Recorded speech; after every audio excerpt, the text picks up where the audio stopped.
ಶಿರೀಷ್ ಮರವನ್ನು ಕನ್ನಡದಲ್ಲಿ ಬಾಗೆ ಮರ ಎಂದೂ ಕರೆಯುತ್ತಾರೆ. ಭಾರತೀಯ ಆಯುರ್ವೇದದಲ್ಲಿ ಔಷಧೀಯ ಗುಣಗಳಿಗೆ ಹೆಸರುವಾಸಿಯಾಗಿದೆ.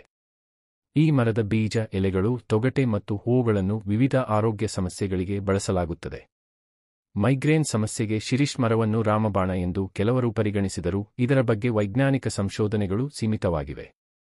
ಆದರೆ ಆಯುರ್ವೇದದಲ್ಲಿ ಇದರ ಬಳಕೆಯ ಬಗ್ಗೆ ಕೆಲವು ಮಾಹಿತಿಗಳಿವೆ, ಅದನ್ನು ಇಲ್ಲಿ ವಿವರಿಸಲಾಗಿದೆ. ಶಿರೀಷ್ ಮರ ಮತ್ತು ಮೈಗ್ರೇನ್.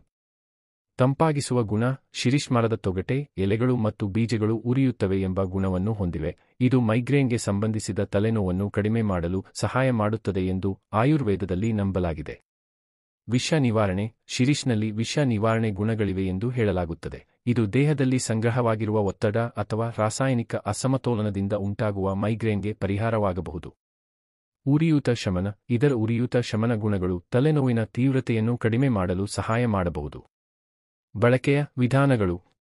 ಎಲೆಗಳ ರಸ. ಶಿರೀಷ್ ಮರದ ಎಲೆಗಳನ್ನು ಪುಡಿಮಾಡಿ ಅವುಗಳ ರಸವನ್ನು ಸಣ್ಣ ಪ್ರಮಾಣದಲ್ಲಿ ಸೇವಿಸಬಹುದು ಅಥವಾ ತಲೆಗೆ ಹಚ್ಚಬಹುದು ಎಂದು ಕೆಲವರು ಸಲಹೆ ನೀಡುತ್ತಾರೆ. ತೊಗಟೆಯ ಪುಡಿ. ಮರದ ತೊಗಟೆಯನ್ನು ಒಣಗಿಸಿ ಪುಡಿಮಾಡಿ ನೀರಿನೊಂದಿಗೆ ಸೇವಿಸುವುದು ಮತ್ತೊಂದು ಸಾಂಪ್ರದಾಯಿಕ ವಿಧಾನ. ಹೂವುಗಳ ಚಹಾ. ಶಿರೀಷ್ ಹೂವುಗಳನ್ನು ಒಣಗಿಸಿ ಚಹಾದಂತೆ ತಯಾರಿಸಿ ಕುಡಿಯಬಹುದು. ಎಚ್ಚರಿಕೆ.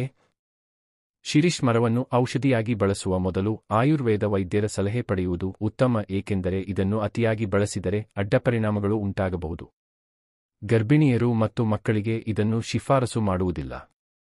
ವೈಜ್ಞಾನಿಕವಾಗಿ ಮೈಗ್ರೇನ್ಗೆ ಇದು ಪರಿಣಾಮಕಾರಿ ಎಂದು ಸಾಬೀತಾಗಿಲ್ಲ, ಆದ್ದರಿಂದ ಇದನ್ನು ಪರ್ಯಾಯ ಚಿಕಿತ್ಸೆಯಾಗಿ ಮಾತ್ರ ಪರಿಗಣಿಸಿ.